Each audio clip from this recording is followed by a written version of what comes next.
Sea alabado Jesucristo. Me disculpo de antemano por la longitud de esta homilía.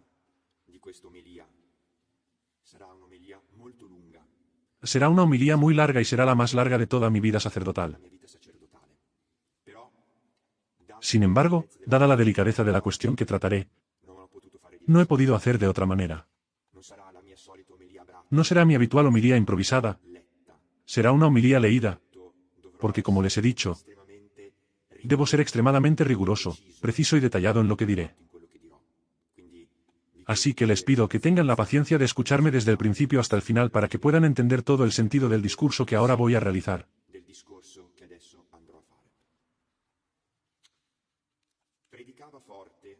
Predicaba fuerte, decía cosas feas a los fariseos, a los doctores de la ley y a los sacerdotes, no decía, comportate bien, sino que simplemente les decía, raza de víboras, así, simplemente. Arriesgaba la vida, pero él era fiel y en la cara les decía, adúltero, no te es lícito vivir así. Pero es seguro que si eres un párroco y hoy en la homilía dominical dijeras, entre ustedes hay algunos que son raza de víboras y hay muchos adúlteros, de seguro el obispo recibirá cartas de desconcierto, despidan a este párroco que nos insulta. San Juan insultaba, ¿por qué? Porque era fiel a su vocación y a la verdad. Él es quien no usa palabras a medias para condenar a los soberbios. Pidamos a San Juan la gracia del coraje apostólico de decir siempre las cosas con verdad. Les acabo de leer un extracto de la homilía pronunciada por el Papa Francisco el 15 de diciembre de 2016. Este fragmento se refiere a San Juan Bautista, a su vocación a la verdad y a cómo la luz de Dios ha podido brillar gracias a su testimonio. En los últimos años, he comenzado a interrogarme sobre temas cruciales acerca de la actual situación de la Iglesia. Este periodo de reflexión ha coincidido con mi camino de doctorado en teología con especialización en teología fundamental, iniciado hace 4 años en la Pontificia Universidad Gregoriana, durante el cual he profundizado en cuestiones desconocidas para la mayoría de los fieles católicos, porque han sido desatendidas por la jerarquía eclesiástica y no tratadas por los medios. En 2023 completé mi doctorado y publiqué mi disertación, pero el camino de discernimiento personal ha continuado. En este camino, hubo un punto de inflexión el 16 de junio pasado, durante la Santa Misa en rito ambrosiano. La primera lectura se refería al pasaje de Sodoma y Gomorra. En la segunda lectura, San Pablo nos recordaba que ni los injustos, ni inmorales, ni idólatras, ni adúlteros, ni depravados, ni sodomitas, ni ladrones, ni avaros, ni borrachos, ni calumniadores, ni estafadores heredarán el reino de Dios. El evangelio de ese domingo era la parábola de la fiesta de bodas del Hijo del Rey, que concluye así, porque muchos son llamados, pero pocos elegidos. La proclamación de esta palabra de Dios me interpeló profundamente. En ese momento comprendí que estaba llamado a hacer una elección fundamental. Debía decidir si permanecer fiel a la Sagrada Escritura y a Jesucristo o ceder a la tentación de adaptarme a una enseñanza hecha de compromisos y medias verdades. Desde ese día, elegí intensificar la reflexión y la oración sobre esta cuestión antes de tomar una decisión definitiva. A pesar de mi deseo de continuar este camino de discernimiento por más tiempo, los eventos recientes que están generando escándalo y confusión entre los fieles me han llevado a acelerar los tiempos. Me siento llamado a hablar públicamente, siguiendo el ejemplo de San Juan Bautista, anunciando la verdad con coraje y sin usar palabras a medias, fiel a mi vocación.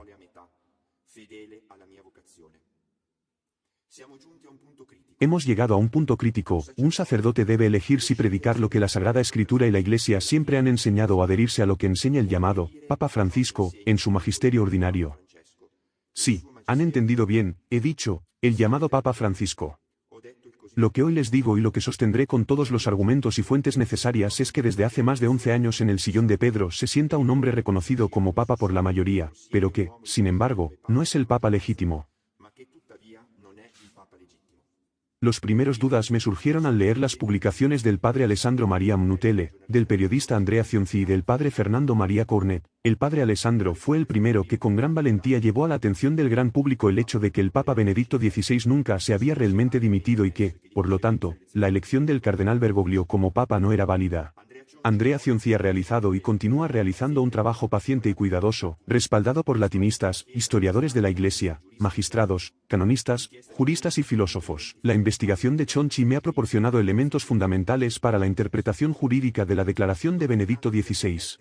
Don Fernando María Cornet, gracias a su documentadísimo libro Habemus Antipapam, me ha ofrecido otros importantes elementos para la investigación que he realizado.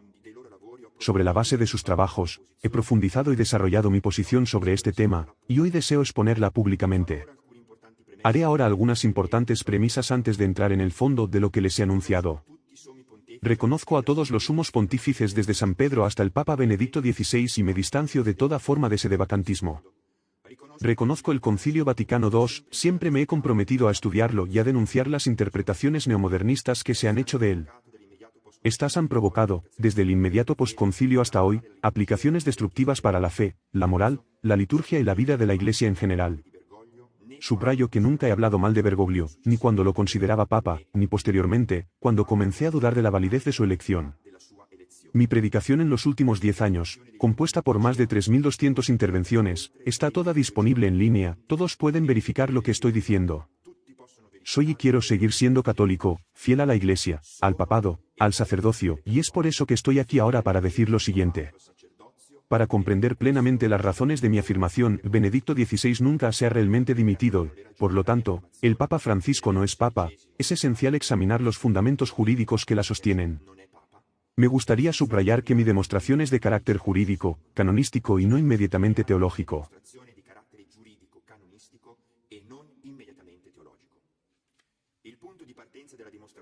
El punto de partida de la demostración es la versión original en latín de la declaración del Papa Benedicto XVI, pronunciada el 11 de febrero de 2013.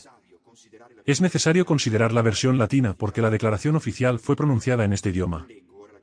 No leeré ahora la declaración completa, el texto se puede encontrar en el sitio oficial de la Santa Sede y en nota en la versión escrita de este discurso que podrán descargar de mis perfiles sociales a partir de hoy.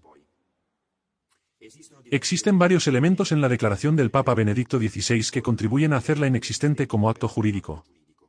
Brevemente describo la diferencia entre nulidad e inexistencia.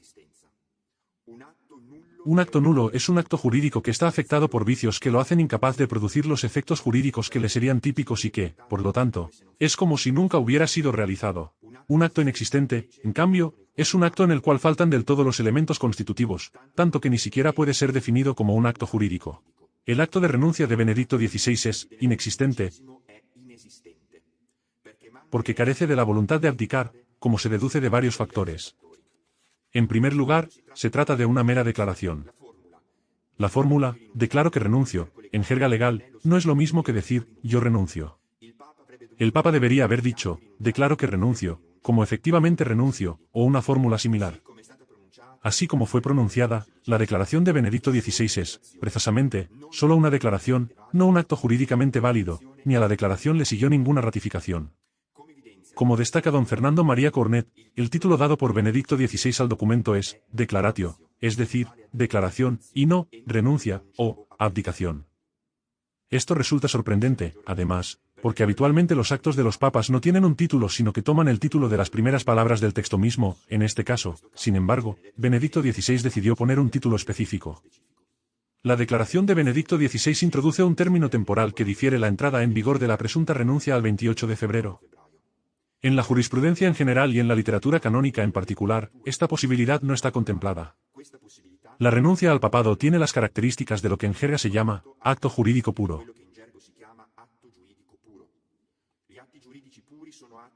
Los actos jurídicos puros son actos que, por su importancia y para evitar posibles incertidumbres y ambigüedades, no admiten la presencia de elementos accidentales, que son normalmente la condición y el término. La imposición de un término temporal hace que el acto de renuncia no solo sea nulo sino incluso inexistente, tal acto no produce ningún efecto. Si se quisiera considerar la renuncia como hecha conforme al derecho según el canon 332 párrafo 2, lo cual no es, como demostraremos, intervendría el canon 189 párrafo 3 del Código de Derecho Canónico, el cual prevé que la renuncia a un oficio eclesiástico que no esté sujeta a aceptación, como es la del Papa, según el canon 332 párrafo 2, tenga efecto inmediato. Además, no se prevé una posibilidad de diferimiento. Hemos visto que en la declaratio del Papa Benedicto no existe voluntad de renuncia al papado, por lo tanto, no subsiste como acto jurídico y no produce ningún efecto jurídico. Si se quisiera considerar tal acto como jurídico, resultaría nulo por diversos motivos que procederé a enumerar. En el texto de la declaración se utilizan dos términos, el término munus, que aparece 2 veces, y el término ministerium, que aparece 3 veces. El término ministerium es el que usa Benedicto XVI para identificar el objeto de su presunta renuncia. Cito: Declaro me ministerio episcopi Rome, successori Santi Petri, mi per manus cardinalium, die 11 aprilis bis millesimo quinto, commissio renunciare.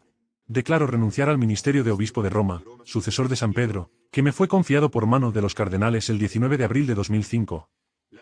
La norma de referencia para la renuncia al papado está contenida en el Código de Derecho Canónico promulgado en 1983, que en el canon 332 párrafo 2, relativo a la abdicación del Papa, introduce la necesidad de renunciar explícitamente al munus petrino. Nel codice di diritto canonico promulgato nel 1983, che nel canone 332,2 riguardante l'abdicazione del Papa, introduce la necessità di rinunciare esplicitamente al munus petrino.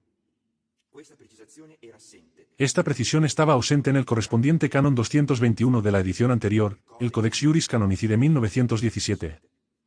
En él se hablaba genéricamente de renuncia, pero no se especificaba a qué debía renunciar el Papa para que su acto fuera válido.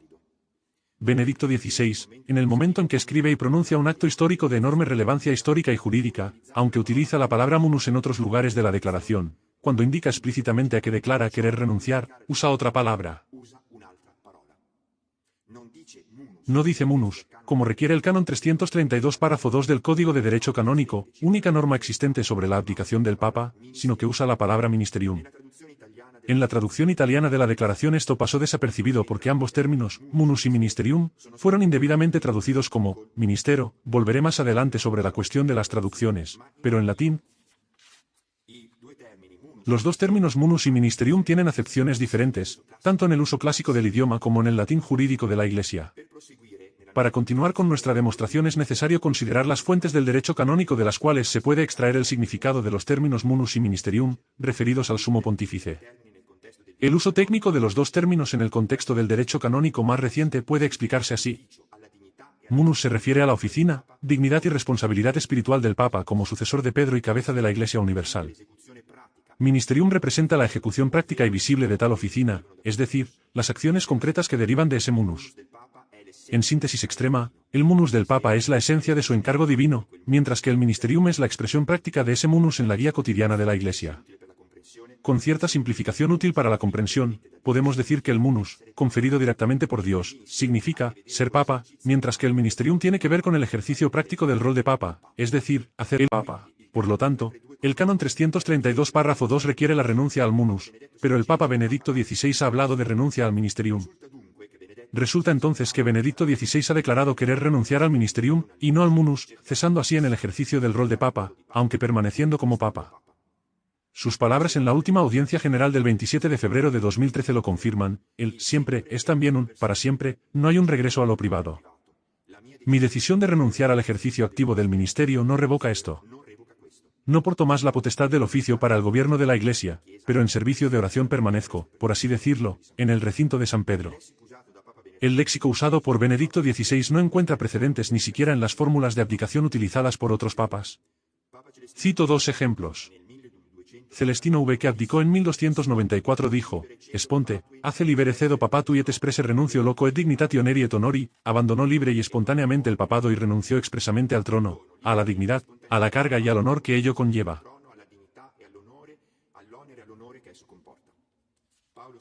Pablo VI había preparado una carta de renuncia para hacer valer en caso de enfermedad grave en la cual escribía que renunciaba a nuestro sagrado y canónico oficio, tanto como obispo de Roma como jefe de la misma Santa Iglesia Católica. A diferencia de ello, Benedicto XVI afirma renunciar al ministerio de obispo de Roma. El canonista Stefano Violi, quien ha analizado la declaración de Benedicto XVI en 2 ensayos, llega sintéticamente a estas conclusiones. Dijo: declara renunciar al ministerium. No al papado según lo dictado por la norma de Bonifacio VIII, no al munus según lo dictado por el canon 332 párrafo 2, sino al ministerium, o como especificará en su última audiencia, al ejercicio activo del ministerio. El objeto de la renuncia irrevocable es efectivamente el executio muneris mediante acción y palabra, e agendo et locendo, no el munus confiado una vez para siempre. Una confirmación adicional sobre la corrección de este análisis nos es ofrecida por las palabras pronunciadas por el cardenal Sodano. Dijo inmediatamente después de la declaratio: Santo Padre, antes del 28 de febrero, como usted ha dicho, día en que desea poner fin a este servicio pontifical realizado con tanto amor y con tanta humildad. Servicio pontifical, es decir, el ministerium. Según el abogado Ontenachi, la deformidad de la fórmula usada por Benedicto XVI respecto al canon 332 párrafo 2 la hace nula por error sustancial según lo dispuesto por el canon 188 del Código de Derecho Canónico. Esta tesis coincide con los abogados que colaboran con Andrea Chonchi. Según el abogado Acosta, esta también sería una causa de inexistencia del acto, según el razonamiento que voy a ilustrar. El abogado Acosta se pregunta sobre la posibilidad efectiva de separar el munus y el ministerium en el caso del Santo Padre. Para un obispo, esta posibilidad existe y es lo que ocurre cuando se retira. Él mantiene el munus, es decir, el ser obispo, que le ha sido conferido a través de un sacramento y que, por lo tanto, no puede ser cancelado, pero no mantiene el ministerium, es decir, la tarea de administrar una diócesis. Por el contrario, para el sumo pontífice, renunciar solo al ministerium mientras se retiene el munus es una imposibilidad jurídica, ya que lleva a una fragmentación de las funciones que, por derecho divino, son necesariamente inseparables, porque la titularidad íntegra de las mismas por parte de una sola persona es esencial para garantizar la unidad de la Iglesia. Por lo tanto, la renuncia de Benedicto a la carga, en munus, de romano pontífice no existe, por falta de objeto, no hubo ningún acto jurídico y la sede, no quedó vacante según el derecho. Veremos más adelante el único caso en que un papa puede perder su ministerium manteniendo el munus. Un elemento adicional anómalo se refiere a la motivación detrás de la presunta renuncia. Benedicto XVI al inicio de su declaración invoca como causa la disminución de fuerzas debido a la avanzada edad e ingravescente etate. Sin embargo, esta justificación no es aceptable. En 1994, el cardenal Vincenzo Fagiolo, como presidente del Pontificio Consejo para la Interpretación de los Textos Legislativos, fue encargado por Juan Pablo II de realizar un estudio sobre las implicaciones jurídicas y eclesiológicas de la Renunciatio Papae. Él concluyó su trabajo afirmando que, de manera taxativa y absoluta, el Papa nunca podrá dimitir solo por razón de edad. Finalmente, llama la atención que la declaratio contenga errores en latín y lo que han sido definidas como particularidades, señaladas por varios especialistas ya en los días posteriores a su pronunciación. Resumiendo, la declaratio del Papa Benedicto XVI. En su formulación es solo una declaración y no un acto de renuncia, lo que la hace inexistente como acto jurídico. Contiene un diferimiento temporal incompatible con un acto jurídico puro y con el canon 189 párrafo 3 del Código de Derecho Canónico. Nuevamente, estos son motivos de inexistencia del acto. No utiliza el único término específico, emunus, requerido por el único canon del Código de Derecho Canónico vigente que se refiere a la renuncia del Papa, el 332 párrafo 2, sino que usa uno diferente, en ministerium. La declaración ni siquiera menciona el canon 332 párrafo 2. Si se considera también la historia de la Iglesia, la fórmula utilizada por Benedicto XVI difiere léxicamente incluso de cualquier otra fórmula anterior de abdicación. Esto, dependiendo del punto de vista, hace que la declaratio sea inexistente como acto por falta de objeto o, en cualquier caso, la convierte en un acto nulo por error sustancial. Edus como motivación la edad avanzada, inaceptable para una renuncia al papado. Contiene errores, y particularidades, en latín. Todo esto es sorprendente si se piensa que Benedicto XVI, por su propia admisión, había tomado la decisión de pronunciar este discurso con gran antelación y había trabajado personalmente en el texto durante 2 semanas. Considerando el profundo conocimiento que tenía sobre el latín, las leyes y la historia de la Iglesia, es razonable pensar que intencionalmente escribió un texto que a primera vista pudiera parecer una válida renuncia al papado sin serlo realmente. De hecho, después del 28 de febrero de 2013, Benedicto XVI continuó haciéndose llamar Su Santidad Benedicto XVI, vistiéndose de blanco, firmándose PP e impartiendo la bendición papal, mantuvo el escudo que tenía como papa rechazando expresamente uno nuevo y acuñó para sí mismo el término absolutamente inédito en la historia de la Iglesia de Papa Emérito. Esta situación no tiene precedentes en la historia de la Iglesia.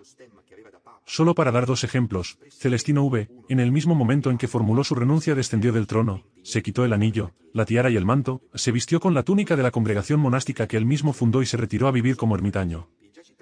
Gregorio XII, quien abdicó en 1415, volvió a ser Ángelo Correr y fue reintegrado al colegio cardenalicio. A este respecto Don Cornet señala que Benedicto XVI al hablar en alemán se refería a su gesto con el término Rücktritt e hacerse a un lado, mientras que cuando hablaba sobre la abdicación de otros pontífices, por ejemplo Celestino V, utilizaba el término Abdankung e abdicación. Don Cornet fa notare che Benedetto XVI, parlando in tedesco, si riferiva al proprio gesto col termine Rücktritt, farsi da parte, mentre quando parlava dell'abdicazione di altri pontefici, ad esempio Celestino V, usava il termine abdancung, abdicazione. Sono altri elementi che confermano quanto finora detto, e cioè che Benedetto XVI non intendeva abdicare e non ha abdicato. Son otros elementos que confirman lo dicho hasta ahora. Benedicto XVI no tenía intención de abdicar y no ha abdicado. La elección del sumo pontífice está estrictamente regulada en sus líneas generales por el Código de Derecho Canónico y por normas más específicas que actualmente se encuentran en dos documentos, la Constitución Apostólica Universi Dominici Gregis de Papa Juan Pablo II y el Motu Proprio Normas Non Nullas de Papa Benedicto XVI. Analizando estas normas, podemos identificar al menos tres motivos de nulidad en relación con la elección del cardenal Bergoglio. Primero, según el canon 153 párrafo 1 del Código de Derecho Canónico, la sede no estaba vacante ya que Benedicto XVI estaba vivo y no había abdicado válidamente. Segundo, un conjunto de normas de Universi Dominici Gregis establece procedimientos claros que no fueron respetados. Tercero, el principio, Papa dubius, Papa nullius, que implica que si hay dudas sobre la legitimidad de la elección de un papa, este no puede ser considerado como tal. La Constitución Apostólica Universi Dominici Gregis, promulgada por Juan Pablo II en 1996, actualizó las reglas para la elección de un nuevo papa tras la muerte o renuncia del anterior, garantizando transparencia y evitando presiones externas sobre los cardenales electores.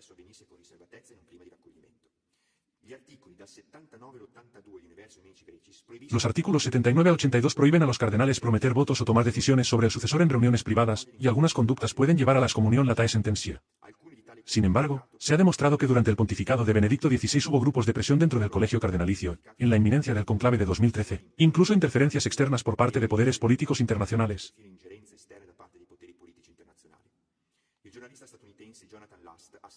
El periodista estadounidense Jonathan Last escribió, el pontificado de Francisco quizás se entienda mejor como un proyecto político. Su elección en el cónclave de 2013 fue, sin que el mundo lo supiera en ese momento, el resultado de una campaña premeditada por 4 cardenales radicales que veían al cardenal Jorge Mario Bergoglio como el vehículo perfecto para la revolución que querían lanzar dentro de la Iglesia. La historia de cómo los cardenales Cormac Murphy O'Connor, Walter Casper, Gottfried de Nils y Karl Lehmann formaron el Team Bergoglio se detalla en la biografía geográfica de Francisco escrita por Austin Iberey. Estos cardenales formaban parte del llamado Grupo de San Galo y habían estado trabajando hacia este objetivo desde el cónclave de 2005.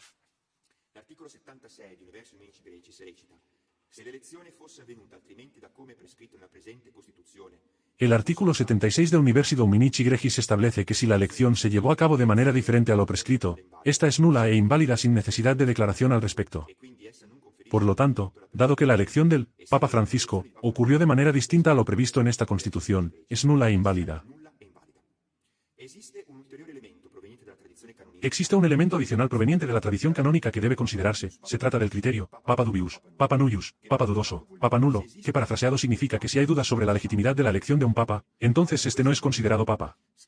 El cardenal Gianfranco Ghirlanda, profesor emérito de Derecho Canónico en la Pontificia Universidad Gregoriana, escribe, existen casos de papa dudoso.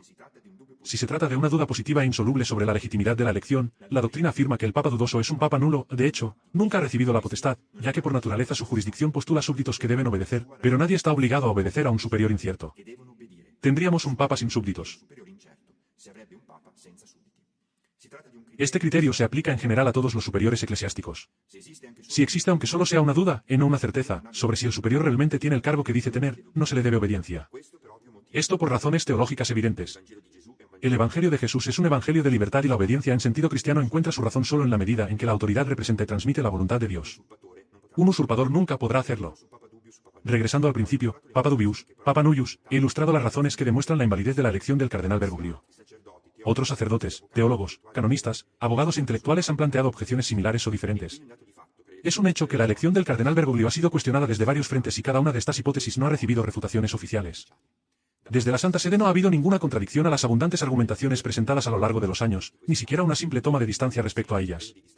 En el caso de sacerdotes excomulgados por afirmar que la elección del Papa Francisco no era válida, se declaró la excomunión latae sententia por cisma, pero no parece que se haya demostrado la infundada naturaleza de sus argumentos.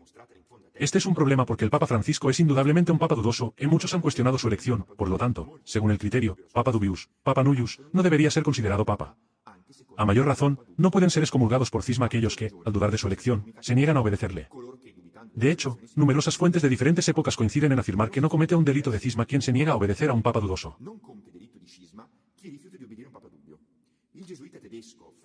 El jesuita alemán Franz Xaver Werns, importante canonista y rector de la Pontificia Universidad Gregoriana, escribió: no pueden ser considerados cismáticos aquellos que se niegan a obedecer al romano pontífice porque sospechan de su persona o creen que ha sido elegido de manera dudosa debido a rumores difundidos, como ocurrió tras la elección de Urbano V. El cardenal Tommaso de Bio, teólogo y filósofo que también fue prelado general de los dominicanos, escribió: si alguien, por una razón razonable, sospecha de la persona del Papa y rechaza su presencia e incluso su jurisdicción, no comete el delito de cisma ni ningún otro, siempre y cuando esté dispuesto a aceptar al Papa si no fuera sospechoso. El jesuita cardenal Juan de Lugo, en 1583 a 1660, considerado uno de los más grandes teólogos de su tiempo, escribió: no será cismático quien niegue su sumisión al Papa porque duda probablemente sobre su legítima elección o su autoridad. Padre Ignacio Stahl, autor de una obra sobre derecho canónico centrada en el trato con los cismáticos, analizó: no hay cisma si se rechaza la obediencia porque se sospecha sobre la persona del Papa o sobre la validez de su elección.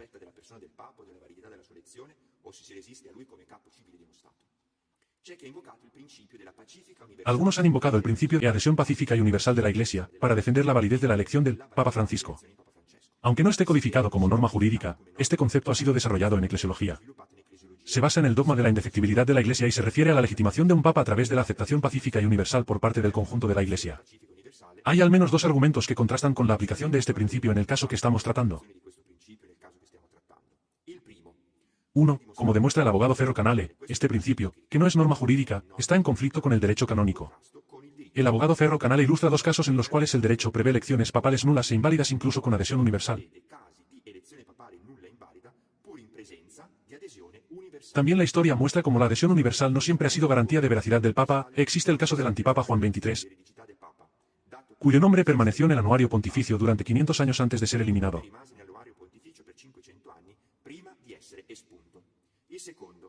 2. Incluso si se considera válido el principio, no sería aplicable al caso que estamos enfrentando porque presupone una profunda comunión y consenso dentro de la propia Iglesia, elementos actualmente afectados por numerosas voces discordantes y persistentes en el tiempo, aunque sean minoritarias. Por lo tanto, no se puede hablar de un consenso pacífico y universal. Además, es importante considerar que el debate sobre la validez de la elección del cardenal Bergoglio ha estado sujeto a censura mediática y eclesiástica. Los fieles, privados de información completa, no pueden haber expresado una aceptación plenamente informada. También podría condicionarse la adhesión de los cardenales por chantaje o temor. De hecho, varios eclesiásticos que han osado expresar opiniones divergentes respecto a las posiciones doctrinales de Bergoglio han sufrido destituciones rápidas e inexplicables.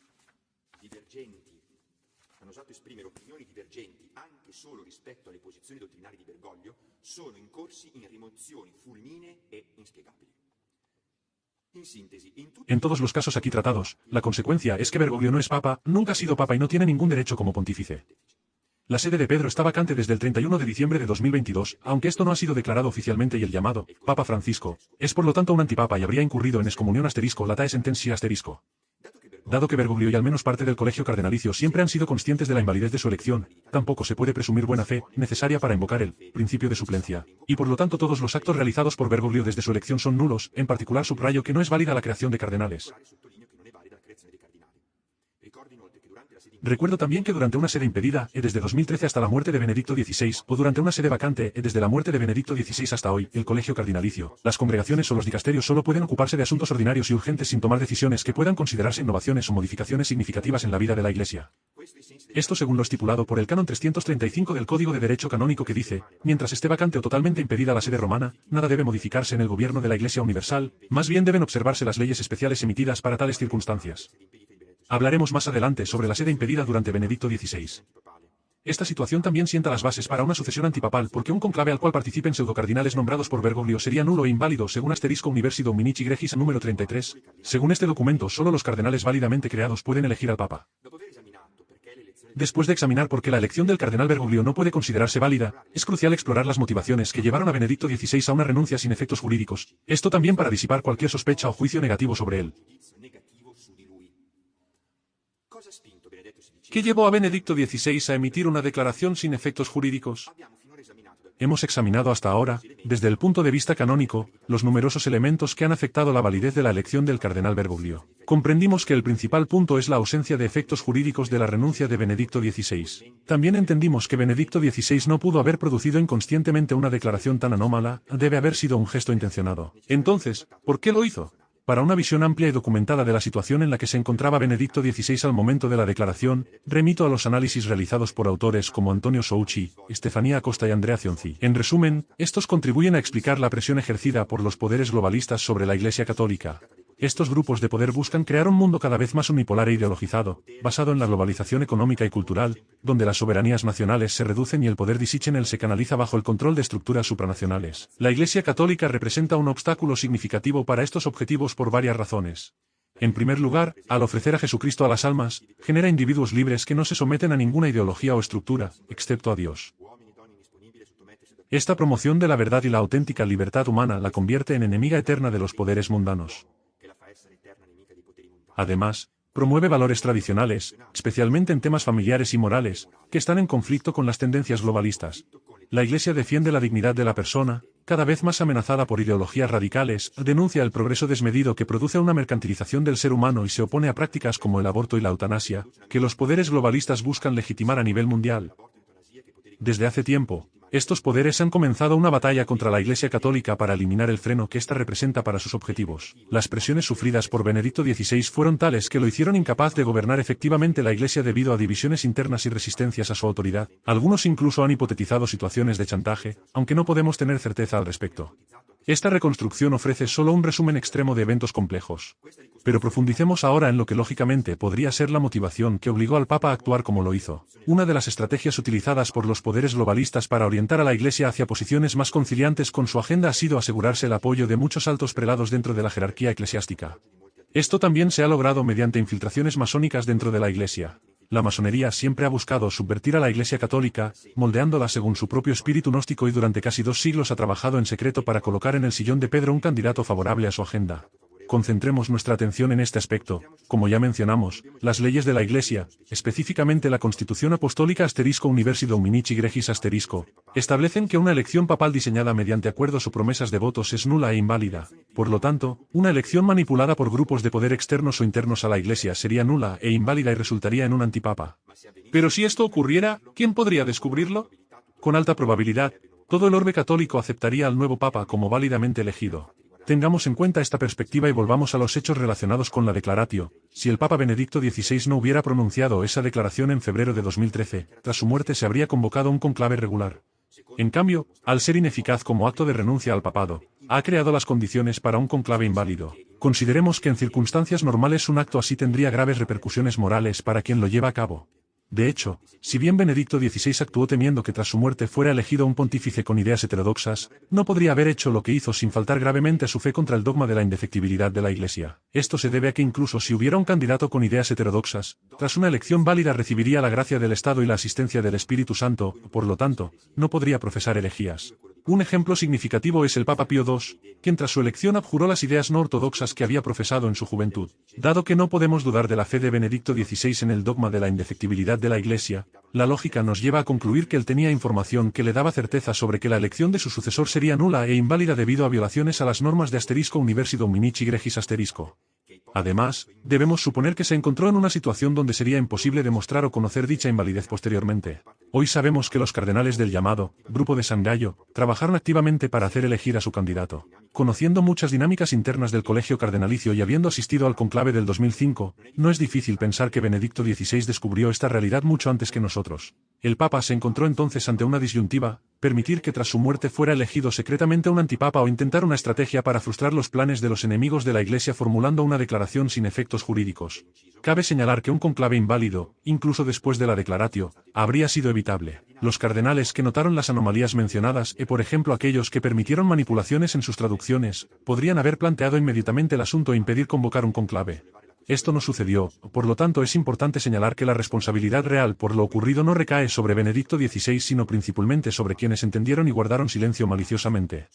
La estrategia de Benedicto le permitió mantener el munus, sin tener más el magisterium, una condición que para un papa solo puede ocurrir en una situación jurídicamente conocida como sede impedida, según el canon 412 del Código de Derecho Canónico. De hecho, cuando los cardenales convocaron el conclave, ilegítimo porque el papa estaba vivo y no había abdicado, pusieron a Benedicto XVI en sede impedida. Durante más de 10 años permaneció en esta condición, durante los cuales ofreció indicios a los fieles y al clero bien intencionados para reconocer la invalidez de la elección de Bergoglio. A la luz de esto se comprenden mejor sus decisiones llamativas iniciativas como adoptar el título Papa Emérito y mantener el hábito blanco, así como el título Su Santidad Benedicto XVI, su escudo papal. A raíz de la Declaratio y durante mucho tiempo hubo debates sobre el tema de los dos papas. Cuando se le preguntaba sobre esto, Benedicto XVI siempre respondía, el papa es uno solo, sin especificar cuál de los dos era, Cielo o Bergoglio. Este es un ejemplo típico entre muchos mensajes enviados por Benedicto XVI después de la Declaratio, confirma su estado en sede impedida, es decir, no libre para comunicar la verdad sobre su pensamiento. Al examinar sus respuestas en diversas entrevistas podemos observar, gracias al valioso análisis de Andrea Cionzi, el uso de una técnica conocida en manuales morales como restricción mental amplia, es decir, omitir detalles o usar expresiones susceptibles a interpretaciones diversas tanto por quien las pronuncia como por quien las escucha. Esto permite no mentir en circunstancias serias e importantes, pero también no revelar secretos o decir cosas cuyas consecuencias serían graves. Cito un ejemplo que debería demostrar por sí solo la imposibilidad para Benedicto XVI de explicar explícitamente su gesto. Al periodista Andrea Tornielli, que le preguntó por qué continuaba usando la sotana blanca y haciéndose llamar Su Santidad Benedicto XVI, respondió, el mantenimiento del hábito blanco y del nombre Benedetto es algo simplemente práctico. En el momento de mi renuncia no había otros vestidos disponibles. Nadie puede pensar que esta sea realmente la razón. La explicación debe ser otra y no se entendería por qué eludirla con una respuesta paradójica, si no es por falta de libertad para hacerlo. Es claro que el caso de Benedicto XVI difiere del de los pontífices del pasado, materialmente imposibilitados para comunicarse. Benedicto XVI tuvo que defenderse de enemigos subrepticios y ocultos dentro de la misma Iglesia, no fue visiblemente exiliado o encarcelado, pero, de hecho, estaba privado de la libertad para expresarse claramente, también debido a la manipulación mediática que privilegiaba las críticas en su contra y su magisterio, oscureciendo sistemáticamente las noticias y los argumentos a su favor. Por eso muchos de ustedes nunca han oído hablar de la sede impedida de Benedicto XVI, a pesar de la cantidad de documentación producida sobre el tema. La franja gnóstica dentro de la Iglesia ha comenzado a manifestar cada vez más claramente su programa subversivo después del conclave de 2013. Lo que no era evidente entonces lo es hoy, a 11 años de distancia. Los poderes globalistas están logrando su objetivo, con la colusión de Bergoglio y sus colaboradores, quienes han mestizado la enseñanza de la verdadera doctrina y la defensa de los valores no negociables, con el pluralismo religioso, el compromiso con el mundo, el ecologismo, el inmigracionismo, etc. Gracias a esto, todos los amantes de la verdad han comenzado a comprender la existencia y la naturaleza de esta corriente enemiga de Cristo que desde hace tiempo se ha infiltrado en su Iglesia. Inmediatamente después de la declaración de Benedicto XVI hubo una voluntad por parte de muchos altos prelados y los medios en general de hacer pasar las palabras del Papa Benedicto como una verdadera abdicación al papado. Para dar un solo ejemplo, mostraré cómo las traducciones oficiales de la Declaratio publicadas por la Santa Sede han sido manipuladas con respecto al original en latín para hacerlas parecer un acto válido de abdicación. El Papa Benedicto XVI escribió y pronunció la Declaratio en latín. Posteriormente, las oficinas competentes del Vaticano realizaron las traducciones a varios idiomas nacionales. En estas traducciones podemos notar dos tipos de anomalías. En muchos idiomas europeos, se ocultó la distinción entre munus y ministerium, traduciendo ambos términos con una misma palabra que significa servicio. En la traducción alemana, la manipulación es aún más evidente. De hecho, munus y ministerium, aunque correctamente traducidos como Amt y Dienst, fueron intercambiados. La declaración en alemán fue manipulada para que pareciera una renuncia regular al munus petrino e Amt, de acuerdo con el canon 332 párrafo 2. Además, es interesante notar que para la publicación de la declaración en la Sacta Apostolicae Sedis, el boletín oficial del Vaticano, se acuñó un título que la hace parecer una abdicación válida. De Mulieris Episcopi Romae, Successoris Sancti Petri Abdicatione, acerca de la renuncia al munus del obispo de Roma, sucesor de San Pedro.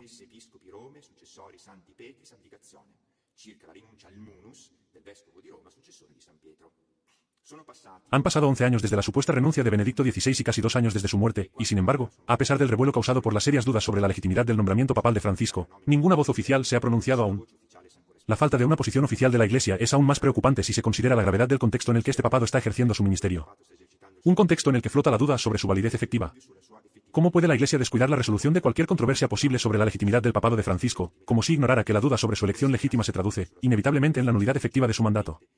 Si bien es derecho y deber de los fieles de todo rango denunciar la situación, corresponde a los cardenales denunciarla oficialmente y rectificarla, según lo dispuesto en el artículo 3 de Universi Dominici Gregis, que dice, establezco además, que el colegio cardenalicio no pueda disponer nada sobre los derechos de la sede apostólica y de la Iglesia romana, y tanto menos permitir que algunos de ellos vengan menguados, directa o indirectamente, aunque fuera con el fin de solucionar divergencias, o de perseguir acciones perpetradas contra los mismos derechos después de la muerte o la renuncia válida del pontífice. Todos los cardenales tengan sumo cuidado en defender tales derechos. Los cardenales tienen el deber de hacer respetar los derechos de la sede apostólica, no pueden disponer de ellos a su antojo, ni dejarlos caer, ni siquiera para evitar un cisma. Por lo tanto, si un antipapa está sentado en el trono petrino, el colegio cardenalicio debe intervenir. En cuanto a la elección del papa, las nuevas normas establecen que es responsabilidad exclusiva del colegio cardenalicio, como dice el artículo 33 de Universi Dominici Gregis. El derecho de elegir al romano pontífice corresponde únicamente a los cardenales de la Santa Iglesia Romana, queda absolutamente excluido el derecho de elección activa por parte de cualquier otra dignidad eclesiástica o la intervención del poder civil de cualquier orden o grado. He demostrado ampliamente que la elección del cardenal Bergoglio como pontífice nunca ocurrió por una serie de motivos canónicos. Este hecho jurídico tiene repercusiones teológicas. En ausencia de una elección válida, la consiguiente falta de investidura divina significa que a Bergoglio le falta la asistencia del Espíritu Santo. Si él fuera papa, estaría asistido por el Espíritu Santo, como cada romano pontífice, no solo cuando se pronuncia ex cátedra, sino también en su magisterio ordinario. Un papa canónicamente elegido no podría ser persistentemente hereje, ya que esto contradiría el dogma de la infalibilidad papal. Veremos algunas de las herejías, las más evidentes, en las que ha caído Bergoglio después de su elección y sobre las cuales no parece haber cambiado su postura. Este breve recorrido es suficiente para comprender cuán terribles son las consecuencias para toda la Iglesia debido a la usurpación del sillón de Pedro. El 19 de marzo de 2016 se publicó la exhortación apostólica Astro Emouris Luticias. De manera engañosa, el documento afirma que no es más posible decir que todos aquellos que se encuentran en alguna situación denominada irregular viven en estado de pecado mortal, privados de gracia santificante, número 301. Veladamente en la exhortación y explícitamente en intervenciones aclaratorias posteriores, Bergoglio llega a afirmar que los divorciados que viven en una nueva unión pueden ser absueltos y recibir la Eucaristía, incluso sin vivir en continencia, es decir, persistiendo en la práctica del adulterio. Esto es explícitamente contrario a la palabra de Dios y al magisterio de la Iglesia. En más de una ocasión, Bergoglio ha promovido el pluralismo religioso. El 4 de febrero de 2019, Bergoglio y Ahmad Al-Tayeb, el gran imán de la mezquita de Al-Azhar, firmaron conjuntamente una declaración titulada sobre la fraternidad humana, en la que afirman: el pluralismo y las diversidades de religión, color, sexo, raza y lengua son una sabia voluntad divina, con la cual Dios ha creado a los seres humanos. Esta sabiduría divina es el origen del derecho a la libertad de credo y a la libertad de ser diferentes. El 13 de septiembre de 2024, durante un encuentro con jóvenes en Singapur, Bergoglio dijo: una de las cosas que más me ha impresionado de ustedes jóvenes aquí es la capacidad del diálogo interreligioso. Y esto es muy importante, porque si ustedes comienzan a pelear, mi religión es más importante que la tuya, la mía es la verdadera, la tuya no es verdadera. ¿A dónde nos lleva todo esto? Todas las religiones son un camino para llegar a Dios. Para hacer una comparación, son como diferentes lenguas, diferentes idiomas para llegar allí. Pero Dios es Dios para todos. Y como Dios es Dios para todos, todos somos hijos de Dios. Hay un solo Dios y nosotros somos idiomas, caminos, lenguas para llegar a Dios. Algunos son sijes, algunos musulmanes, algunos hindúes, algunos cristianos, pero son diferentes caminos.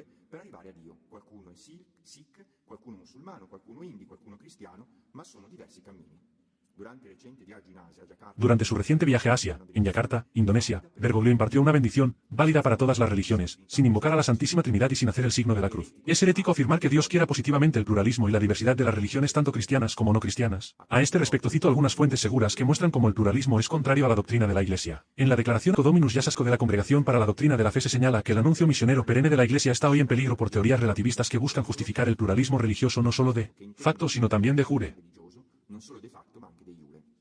En la encíclica Asco Redemptoris Missio de Juan Pablo II se afirma que los hombres no pueden entrar en comunión con Dios sino a través de Jesús bajo la acción del Espíritu, esta mediación única y universal. Lejos de ser un obstáculo en el camino hacia Dios, es la vía establecida por Dios mismo, y de ello Cristo tiene plena conciencia.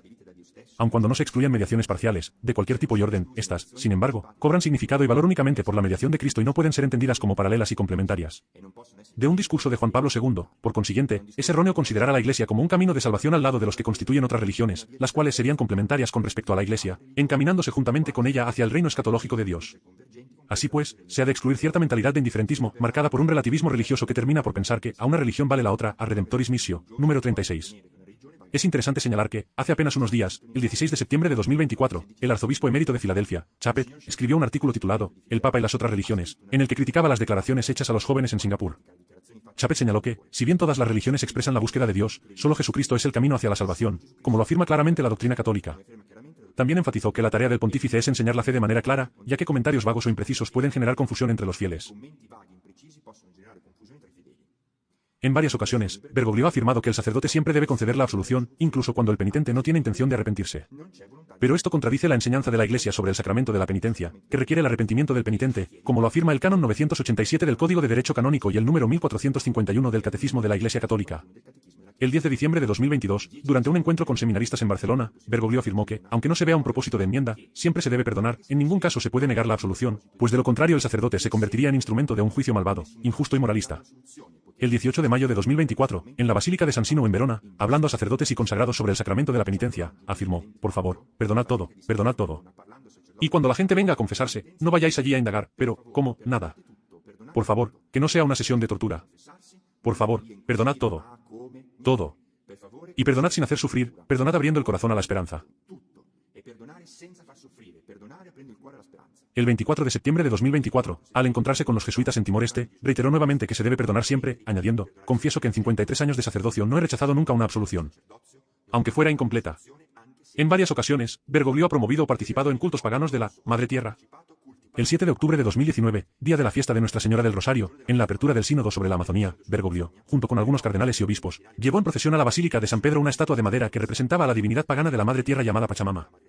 Se realizó un verdadero acto de culto idolátrico que condujo a la profanación de la Basílica de San Pedro. Ya el 4 de octubre de 2019, en la víspera de la apertura del Sínodo, el ídolo Pachamama había hecho su aparición en los jardines vaticanos durante una ceremonia, oficiada, por laicos de origen andino a la que asistieron Bergoglio, cardenales y obispos. En esa ocasión, Bergoglio bendijo la estatua de Pachamama y la recibió como regalo. Las imágenes del evento muestran a religiosos y religiosas postrándose con la cara en tierra ante el ídolo. Durante su viaje a Canadá, el 27 de julio de 2022, Bergoglio participó en un rito espiritista durante el cual un chamán indígena pidió a los participantes, y además de Bergoglio también estaban presentes varios cardenales y obispos, que formaran espiritualmente un círculo y visualizaran el fuego sagrado mientras se honraba a la tierra, al viento y al fuego. Durante el rito, el chamán pidió a los participantes que pusieran una mano sobre el corazón y evocó un demonio con estas palabras: le pido a la abuela occidental que nos dé acceso al círculo sagrado de los espíritus para que puedan estar con nosotros, así podremos estar unidos y más fuertes juntos. Almohadilla, almohadilla, almohadilla, fiducia supplicans. El 18 de diciembre de 2023, el Dicasterio para la Doctrina de la Fe publicó la declaración *fiducia supplicans* sobre el sentido pastoral de las bendiciones. El documento afirma lo siguiente: se puede comprender la posibilidad de bendecir a parejas en situaciones irregulares y parejas del mismo sexo. En particular, el documento manipula el sentido de la bendición para que ésta pueda ser concedida también a parejas homosexuales o irregulares. Pero, como explica el exprefecto de la Congregación para la Doctrina de la Fe, el cardenal Müller, bendecir a estas personas como pertenecientes a parejas del mismo sexo significa aprobar sus uniones, aunque no sean equiparadas al matrimonio. Se trata por lo tanto de una doctrina contraria a la enseñanza de la Iglesia Católica, su aceptación, aunque no sea directamente herética, conduce lógicamente a herejía. Alrededor de 20 conferencias episcopales y otros tantos obispos diocesanos y grupos sacerdotales no han aceptado este documento. Este hecho denota una grave contradicción porque a quien se considera válidamente elegido como papa siempre se le debe obediencia incluso en su magisterio ordinario. Otras cuestiones graves. Los 3 puntos que estoy a punto de leer no constituyen herejía, pero son datos muy graves a tener en cuenta. En 2018, Bergoglio ha estipulado un acuerdo que permite al gobierno chino elegir a los obispos católicos en el país. Además, ha ordenado a varios obispos católicos fieles a Roma ceder sus diócesis a obispos nombrados por el Estado. Este acuerdo fue renovado en 2020 y nuevamente en 2022. Bergoglio ha promovido repetidamente la inoculación de sueros experimentales, calificándolo como un acto de amor, sin plantear problemas morales sobre el uso en el proceso de prueba y producción de células provenientes de líneas celulares obtenidas de fetos humanos abortados voluntariamente, pisoteando la libertad de conciencia de los fieles, incluso en relación con la posible peligrosidad de tales remedios. En julio de 2021, Bergoglio publicó el motu proprio Traditions Custodes, que introducía limitaciones para la celebración de la Santa Misa según el misal del 1962. Al hacerlo, además de interrumpir la reforma de la reforma litúrgica, deseada e iniciada por Benedicto XVI, también ha renegado esa hermenéutica de la continuidad, que tanto le importaba. En la posterior carta apostólica Desiderio Desideravi, rechazó cualquier intento de volver a formas rituales preconciliarias, subrayando lo ya afirmado con Traditions Custodes, es decir, que los libros litúrgicos reformados son la única expresión de la lex orandi del rito romano. No es este el lugar para un análisis de la reforma litúrgica posconciliar, remito a mi libro El Sacrificio Perfecto o para una exposición de las posiciones de Benedicto XVI sobre la hermenéutica de la continuidad. ¿Qué tanto le importaba a él? En la posterior carta apostólica Desiderio Desideravi, rechazó cualquier intento de volver a formas rituales preconciliares, subrayando lo que ya se había afirmado con Traditionis Custodes, es decir, que los libros litúrgicos reformados son la única expresión de la lex orandi del rito romano. Este no es el lugar para un análisis de la reforma litúrgica posconciliar, y remito a mi libro El Sacrificio Perfecto o para una exposición de las posiciones de Benedicto XVI sobre la hermenéutica de la continuidad y la reforma de la Reforma. 83. Simplemente notaré aquí que Benedicto XVI, con el motu proprio Summorum Pontificum y la promoción de la forma extraordinaria del rito romano, buscó corregir la deriva litúrgica que se había extendido después del concilio y que no reflejaba en absoluto sus intenciones. 84. Según el conocido adagio lex orandi, lex credendi, cualquier alteración de la liturgia sagrada inevitablemente tiene repercusiones en la fe del pueblo.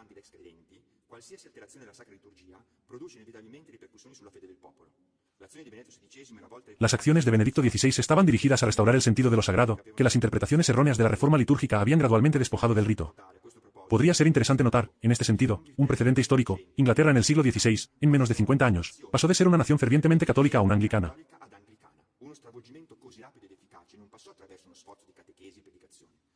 Una transformación tan rápida y efectiva no ocurrió a través de un esfuerzo de catequesis o predicación.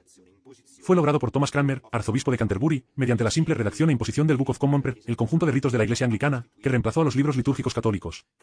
Cranmer sabía que, al transformar la liturgia, lograría cambiar la fe del pueblo, y así fue.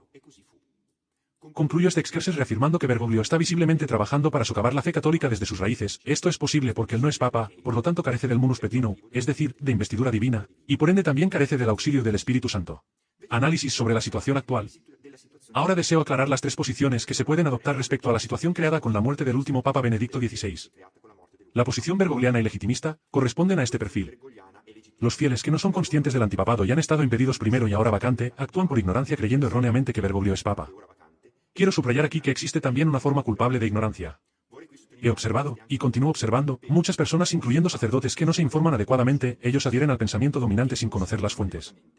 Dentro del grupo bergogliano, también están aquellos fieles que reconocen crisis dentro de la Iglesia y las herejías manifiestas de Bergoglio, o lo cuestionan y desobedecen pero por diversos motivos aún lo consideran válidamente elegido. La posición de la sede vacante no declarada corresponden a este perfil los fieles que reconocen al Papa Benedicto XVI como el último Papa y que reconocen que después de su muerte se instauró la sede vacante, conforme al Código de Derecho Canónico. Es la posición que sostengo y defiendo.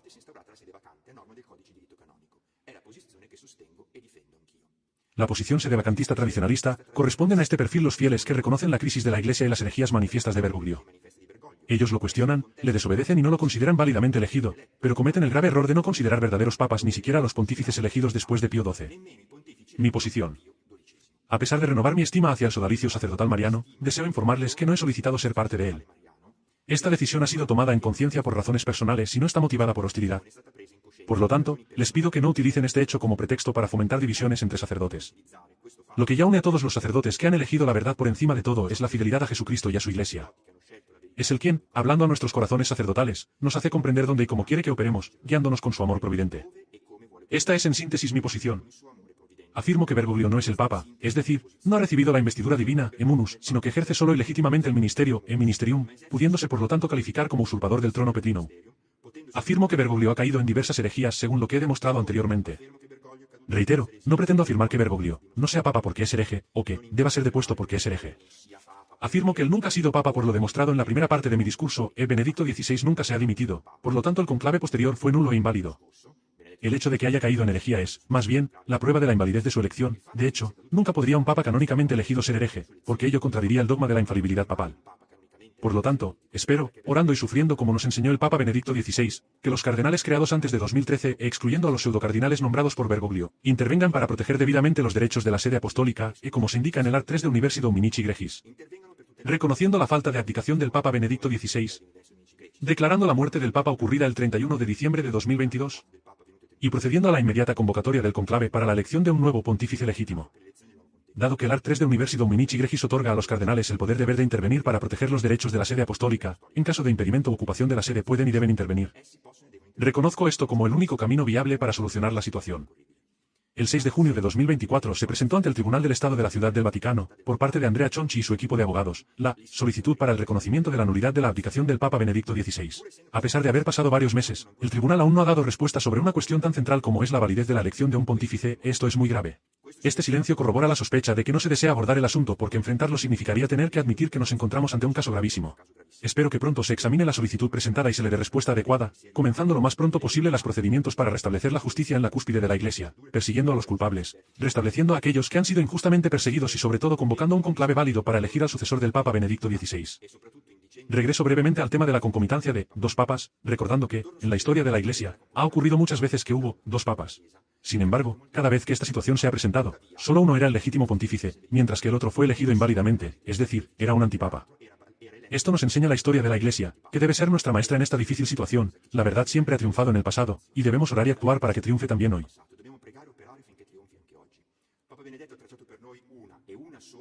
El Papa Benedicto XVI ha trazado para nosotros un único camino para conducirnos a las manos seguras de un Papa válidamente elegido, y este es el camino que debemos seguir, sin dudas de fe y sin caer en la tentación del desánimo o de atajos. No las leyes de los hombres, sino las leyes de la Iglesia, que es esposa de Cristo, nos obligan a creer, orar y sufrir por la solución canónica de esta crisis. Los cardenales intervendrán y abrirán un camino para un conclave válido, conforme a las normas de Universi Dominici Gregis. Esto significa confiar en Dios y en el Espíritu Santo que asiste a la Iglesia. Cualquier otro camino hoy no es transitable, porque es ajeno a las normas ahora vigentes promulgadas por los últimos papas. En una situación extraordinaria como la que estamos viviendo, es posible que surja la tentación de eludir las normas, pero resulta reflexivo que precisamente los dos últimos pontífices, Juan Pablo II y Benedicto XVI, intervinieron para vincular a la Iglesia a una única modalidad de elección, aquella por escrutinio por parte de los cardenales electores, excluyendo explícitamente las posibles alternativas del pasado. Cabe señalar que Benedicto XVI realizó las últimas modificaciones a las normas incluso el 22 de febrero de 2013, por lo tanto con pleno conocimiento de la situación en curso, y no modificó este punto. Aunque el conclave es una institución eclesiástica y no divina, en el momento en que el Santo Padre, máxima autoridad de la Iglesia, legisla en este sentido, la norma se vuelve vinculante y nadie puede modificarla en ausencia de un Papa reinante. A ustedes que me están escuchando no les pido que me crean por confianza, nunca lo haría sobre una cuestión tan grave. Como siempre he hecho hasta aquí, les pido que verifiquen todo lo que les he dicho. Solo tendrán que descargar el texto de esta homilía, e encontrarán el enlace en la descripción del vídeo y publicado en mis perfiles sociales. Verán que todo lo que les he dicho está acompañado de 100 notas al pie y una bibliografía donde cito más de 90 fuentes sobre las cuales se basa mi decisión. Podrán consultarlas directamente para verificar y profundizar lo que les estoy presentando. Un comentario teológico. Después de haber expuesto mi posición respecto a la crisis actual, es importante ahora profundizar las raíces teológicas de esta situación para comprender mejor las implicaciones doctrinales, eclesiales y espirituales que se derivan. La remoción del catecon. El término catecon proviene del griego y significa el que retiene. En la teología católica se entiende como la fuerza o entidad que retiene el avance del anticristo y de la iniquidad. A menudo se ha identificado con el papado, considerado como la única realidad que tiene el poder para detener el avance del el hombre de la iniquidad, interpretado por San Agustín y San Ireneo de León como el anticristo. El Papa Benedicto XVI resulta ser el culmen de la esencia catecóntica que cada papa ha representado a lo largo de la historia de la Iglesia. Efectivamente, Benedicto, durante los años de su pontificado ordinario, con su magisterio desempeñó el papel de catecon frente al mundo y su pensamiento relativista y anticristiano, como lo hicieron todos los demás papas antes que él. Pero con su declaratio actuó de manera completamente nueva para la salvación del papado y de la Iglesia. Como papa impedido, resultó ser el catecon eminentemente frente al pensamiento subversivo y fuertemente neomodernista interno a la Iglesia. Él aseguró el papado y por ende a la Iglesia, Eubi Petrus, Ibi Clicie, decía San Ambrosio, e impidió que se instaurara una línea antipapal difícilmente reconocible, como he explicado anteriormente. Con la muerte del Papa Benedicto, la remoción del catecon ha hecho emerger sin más frenos una realidad que desde hace tiempo tramaba en las sombras y condicionaba, podría decir mejor, saboteaba, las decisiones de la Iglesia, pero que hasta ahora nunca había tenido ocasión de mostrarse tan abiertamente. Un problema eclesiológico. La impresión que se percibe al escuchar diversas voces del mundo católico es que, quitando a Bergoglio se quita el problema. Sin embargo, no basta con quitar a Bergoglio, porque él es el punto culminante de un proceso largo y silencioso dentro de la Iglesia, manifestado más visiblemente a principios del siglo XX con el modernismo. Con el tiempo, dentro de la Iglesia se ha ido desarrollando una fronda revolucionaria con un espíritu gnóstico, esta ha tomado cada vez más cuerpo y poder, rechazando efectivamente a Jesucristo, la recta doctrina, los mandamientos, la moralidad y la sagrada liturgia. Como ya se mencionó anteriormente, hay razones fundadas para creer que detrás de estos proyectos se oculta la mano de la masonería, que desde hace mucho tiempo opera infiltrando a la Iglesia con sus afiliados. No estoy hablando aquí sobre lo que teológicamente se afirma desde los primeros siglos del cristianismo, es decir, que la Iglesia, la esposa de Cristo, es santa aunque esté compuesta por pecadores. Lo que vemos hoy es otra cosa. Dentro de la Iglesia fiel a Cristo se ha infiltrado una entidad extraña y enemiga de Jesucristo. Está formada por individuos o grupos que quieren parecer cristianos pero cuyo corazón y cuyas acciones son contrarias a Cristo y a su voluntad. Ellos distorsionan la doctrina y corrompen la fe. De ellos San Agustín diría que pertenecen a la civitas terrena, la ciudad terrena, una realidad opuesta a la civitas Dei, ciudad de Dios, y que aunque parezca pertenecer a la Iglesia en realidad no forma parte verdaderamente porque según Agustín solo Cristo pertenece a ella. Esta entidad ha ido ganando fuerza progresivamente hasta convertirse en mayoritaria dentro de la jerarquía eclesiástica así como entre religiosos y laicos. La dificultad para comprender la situación en la cual nos encontramos proviene del hecho de ser un caso único en la historia de la Iglesia. Los cismas tal como los conocemos históricamente han surgido por oposición abierta entre un grupo que desarrollaba ideas o prácticas consideradas heterodoxas y la Iglesia institucional.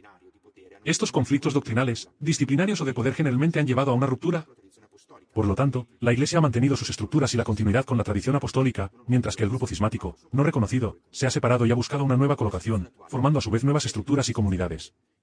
La situación actual, en cambio, se ha desarrollado sin estruendo, los enemigos de Cristo se han infiltrado en la Iglesia subrepticiamente, han conquistado lentamente cargos y puestos de poder, y la operación se ha llevado a cabo de tal manera que ha pasado desapercibida para la mayoría de los fieles, quienes no se han dado cuenta de la subversión en curso. De hecho, se ha producido un cisma oculto, en el cual el grupo cismático ha conquistado el poder, ocupa los cargos de gobierno, administra las estructuras y está persiguiendo a los católicos que han permanecido fieles. Hablo de cisma porque esta entidad, al tomar poder, se ha ido desvinculando progresivamente de la obediencia a la propia Iglesia hasta, como hemos visto, hacer imposible el gobierno del Papa reinante y socavar la sucesión apostólica. La componente subversiva ha sido cada vez más capaz de condicionar la fe y la moral de gran parte de los fieles quienes, ahora, corren el riesgo de ser incapaces de reconocer la deriva doctrinal a la que asisten. Hay también otra parte de católicos, y aquí se encuentran muchos consagrados, que tendrían los instrumentos para darse cuenta de lo que ha sucedido pero que han elegido consentirlo. Quizás lo hacen porque ser fiel a Jesucristo y a su Iglesia es agotador, por el contrario, una moral laxa no inquieta la conciencia. O más simplemente, permanecen en silencio porque hablar significaría convertirse en forasteros, arriesgarlo todo, perder apoyos, prestigio y simpatías. No me refiero aquí a aquellos que han decidido esperar para revelar sus posiciones por motivos fundados, hablo de aquellos que, por pereza, ni siquiera consideran alzar la voz para desenmascarar el engaño. En resumen, dejando momentáneamente de lado la cuestión de la legitimidad, Bergoglio se encuentra en su puesto porque se le permite estar allí, y la mayoría de los católicos no se rebelan ante la gravísima situación que he descrito. ¿Qué hacer? Todos aquellos que en su corazón y en su conciencia reconocen que Bergoglio no es el Papa son hoy llamados a reafirmar su pertenencia a la Iglesia Católica Apostólica, tomando distancia del grupo cismático. No estoy proponiendo el concepto, típico de la herejía cátara, de una Iglesia de los puros, sino del pueblo de Dios que, a pesar de su imperfección, desea ser fiel a Cristo. No se trata de formar una nueva Iglesia, sino de custodiar y defender aquella fundada por Jesucristo. La Iglesia, entendida como cuerpo místico de Cristo, en unión con él no está corrompida sino que es santa e inmaculada. Es el pueblo de Dios fiel a ella quien se encuentra en una tal minoría que ya no tiene voz. Ahora nos encontramos en la necesidad de luchar para vivir la fe católica, ya que estamos gobernados por una jerarquía en gran parte cismática. Somos hostigados y perseguidos precisamente por quienes deberían sostenernos y protegernos. Cada día debemos luchar para afirmar la verdad mientras alrededor nuestro muchos trabajan para destruirla. Debemos declarar la extrañeza de esta jerarquía cismática respecto a la Iglesia católica y unirnos a esta última, decididos a ser fieles a Jesucristo, fuertes solo por nuestra fe en su promesa. Tú eres Pedro y sobre esta piedra edificaré mi iglesia y las potencias del infierno no prevalecerán sobre ella. Mt 4 y 18. Esperaremos que los cardenales válidamente creados antes del 13 de marzo de 2013 declaren la sede vacante y elijan un nuevo pontífice. Precisamente porque creemos en la Iglesia y confiamos en su indefectibilidad, estamos seguros de que el Señor intervendrá, a su debido tiempo, hará que ésta vuelva a ser gobernada por un papa legítimo. En la historia de la Iglesia, este tipo de sufrimiento ya se ha experimentado verificado, como demuestran los aproximadamente 40 antipapas que ya han existido. No podemos saber los tiempos en los cuales esto ocurrirá y no es útil hacer hipótesis. Nos conforta un dato, la situación actual ya había sido anunciada por personajes destacados que preveían un momento crítico en la Iglesia en el que habría una crisis de fe y los fieles se reducirían a un pequeño rebaño.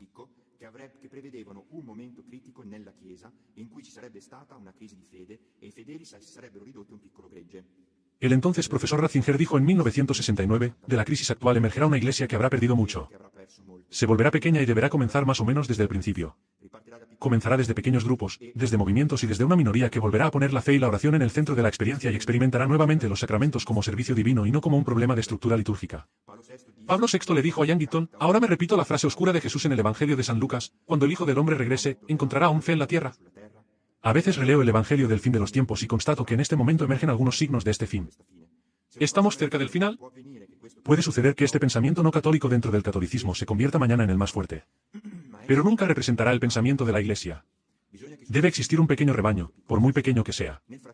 Mientras tanto, aquellos que reconocen la verdad son llamados a anunciarla con fuerza, cooperando por el bien de la Iglesia, en obediencia a lo establecido por el Canon 212 párrafo 2 y párrafo 3 del Código de Derecho Canónico, a su vez inspirado en el número 37 de la Constitución Lumen Gentium del Concilio Vaticano II, que otorga a todos los fieles el derecho de manifestar sus necesidades e incluso el deber de manifestar su pensamiento sobre lo que concierne al bien de la Iglesia. Confiémonos a la oración, invocando a Dios y a la Virgen María. Suplicamos su intervención con confianza, manteniéndonos firmes en la fe, seguros de su escucha. Explíquenles a sus hijos y nietos la verdad para poder interiormente llamarlos a rendir cuentas, ellos también están involucrados en este drama. La oración y el sufrimiento de las almas inocentes son el mejor incienso que puede elevarse a Dios. Resistamos sin miedo ni desánimo en este tiempo de gran prueba. Deberemos aceptar ver a muchas personas queridas permanecer en el error, ofrezcamos estos sufrimientos por los cardenales llamados a intervenir declarando la sede vacante, mantengámonos unidos y hagamos nunca como ahora es fundamental tejer relaciones verdaderas, productivas, santas, que nos ayuden y ayuden a otros a cultivar una verdadera vida sacramental y espiritual. Ha llegado el momento de invertir seriamente en nuestra vida de fe, con generosidad y creatividad. Pongamos a disposición lo que somos y lo que tenemos al servicio de la Iglesia. Quizás se pregunten qué haré de hoy en adelante. Exactamente lo mismo que he hecho hasta ahora, soy un sacerdote católico, seguiré siéndolo y haciendo lo que hace un sacerdote. Claramente, no celebraré más la Santa Misa, en unión con Papa Francisco. Como ha sido para mí, entiendo que se necesita tiempo y una gran reflexión para asimilar una verdad tan grave, por lo tanto, no pretendo que todos comprendan y compartan inmediatamente esta mi posición. Para algunos podría ser una ducha fría, para otros una confirmación de algo que imaginaban, y para otros aún una certeza madurada desde hace tiempo. Deseo seguir y estar cerca de todos aquellos que comparten lo que he dicho hasta ahora, pero también de aquellos que tienen más dificultades para hacerlo. Sé que para algunos de ustedes esta decisión mía podría generar confusión, quisiera asegurarles que mi compromiso hacia ustedes y hacia su crecimiento espiritual no disminuye. Siempre estoy dispuesto a acompañarlos, escucharlos, apoyarlos y estoy a su disposición para aclaraciones y preguntas. Quien desee contactarme personalmente podrá hacerlo a través de mis perfiles sociales, el sitio veritateminincaritate.com o en la dirección de correo electrónico que encontrarán al final de la versión escrita de esta homilía. Estoy disponible para colaborar libremente con todos los sacerdotes que lo deseen, para ayudarnos en la fraternidad sacerdotal a cumplir nuestra misión en este tiempo tan grave. Lo que debe unirnos es el amor por Jesucristo y la Iglesia Católica. Por mi parte, siento que ha llegado el momento de testimoniar en primera persona que no tengo miedo al enfrentar lo que sucederá, pero no deseo emitir juicios sobre los sacerdotes que, aunque lo han comprendido, no anuncian la sede vacante y no denuncian públicamente el antipapado en curso. Hay muchas razones detrás de estas elecciones y no podemos saber qué es lo que el Señor pide a cada uno. No se debe pensar que esta actitud se debe necesariamente a cobardía. Agradezco a los sacerdotes que han salido al frente por su valiente elección. Creo que es mi facultad, derecho e incluso deber de caridad haber dicho todo lo que he dicho hoy. Espero que esta intervención mía pueda servir como un llamado para las autoridades eclesiásticas a responder sobre las cuestiones que he planteado, refutándolas si les es posible, con argumentos respaldados por fuentes del derecho, corrigiéndome si y donde me equivoque, aconsejándome si lo consideran necesario, iniciando así un diálogo constructivo propio de quienes declaran querer vivir en obediencia a Jesucristo, en la verdad y en la justicia. Reitero que soy y sigo siendo hijo de la Iglesia y estaré muy feliz de cambiar mi opinión sobre todas mis afirmaciones si se me demuestra que son erróneas. Este trabajo de investigación me ha costado un gran esfuerzo, por lo tanto, pido a todos aquellos que no estén de acuerdo conmigo que eviten objeciones superficiales y produzcan, por el contrario, argumentos serios basados en el derecho canónico, la historia de la Iglesia, la teología y el conocimiento del latín. Por el contrario, un diálogo con opiniones diferentes presentadas con competencia solo puede enriquecer, ya que se trata de un tema muy complejo. Una precisión sobre herejía y cisma. Según el derecho canónico, herejía y cisma son dos crímenes diferentes. La herejía se opone a la unidad de la fe, el cisma se opone al vínculo de caridad, y el cisma en sentido estricto no implica herejía. Lo que he dicho en esta homilía no entra en las categorías de cisma y herejía. No entra en la categoría de herejía porque el Código de Derecho Canónico en el Canon 751 define herejía como la obstinada negación, después de haber recibido el bautismo, de alguna verdad que debe creerse por fe divina y católica o la obstinada duda sobre ella. En todo lo que he dicho en este discurso no he negado ni puesto en duda los dogmas y las verdades de fe. En particular, no he puesto en duda, de hecho, he afirmado y defendido, el dogma de la indefectibilidad de la Iglesia. Un periodo de 11 años no es sin precedentes en la historia de la Iglesia respecto a la duración de una crisis relacionada con un antipapa. Ha habido periodos en la historia de la Iglesia en los cuales antipapas han reclamado el papado y han sido seguidos por una parte significativa del clero y los fieles. Algunos ejemplos incluyen la época del cisma de Occidente en 1378 a 1417, durante el cual hubo hasta 3 rivales reclamando la cátedra de Pedro. En algunos casos, estas situaciones de cisma y confusión han durado muchos años e incluso décadas. Respecto al dogma de la infalibilidad papal, no lo niego, más bien sostengo que es precisamente este dogma el que proporciona una prueba contraria a que Bergoglio sea papa. Como ya se ha dicho, si él lo fuera no podría producir documentos que son contradictorios con los mandamientos de Dios, la doctrina católica, los pronunciamientos definitivos de sus predecesores y su magisterio ordinario. Lo que he dicho tampoco entra en la categoría de cisma porque se define cisma como el rechazo a la sumisión al sumo pontífice o a la comunión con los miembros de la Iglesia sujetos a él, Código de Derecho Canónico, Canon 751. Para constituir el delito de cisma en sentido estricto se requieren las siguientes condiciones. Debe retirarse directamente, expresamente o indirectamente a través de sus propias acciones, de la obediencia al romano pontífice y separarse de la comunión eclesiástica con el resto de los fieles, incluso si no se une a una secta cismática separada. La retirada debe hacerse con obstinación y rebeldía. La retirada debe hacerse en relación con aquellas cosas que constituyen la unidad de la Iglesia, a pesar de esta desobediencia formal, el cismático debe reconocer al romano pontífice como el verdadero pastor de la Iglesia y debe profesar como artículo de fe que le es debida obediencia al romano pontífice.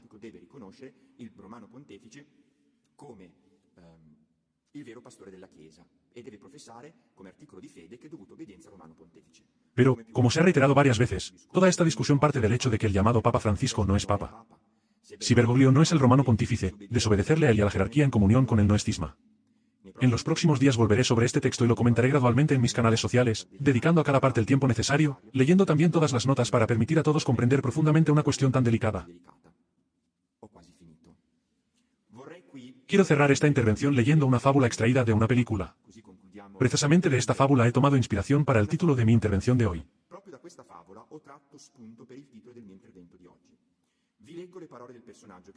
Les leo las palabras del personaje que la cuenta y las hago mías. En la aventura final de esta maravillosa tierra, en la que los animales hablan con los seres humanos y un majestuoso león los anima a todos al amor, a la fe y al coraje, en el último capítulo de esta hermosa historia escrita para niños, sucedió que los enemigos del león habían exterminado a todos sus seguidores, excepto a 2, un oso y un unicornio, atrapados en una estrecha cueva junto al león. El malvado rey enviaba continuamente oleadas de soldados a la cueva para intentar matarlos, pero no lo lograban, porque el león, el oso y el unicornio los repelían. Al final, el rey malvado envió un mensajero que dijo, lo que realmente queremos, lo único que nos interesa es el león. Entréguennoslo y sobrevivirán. Claro, a ti unicornio te cortaremos el cuerno y te haremos tirar de un carrito por el resto de tu vida, tu oso, en cambio, serás encadenado y bailarás en el circo, pero ambos sobrevivirán.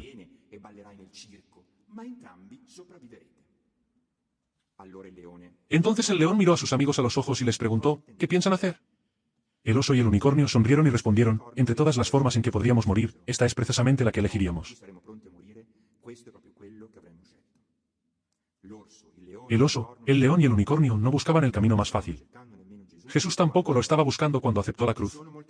Hay muchas personas que no creen en la historia de Jesús como no creen en la del león, el oso y el unicornio.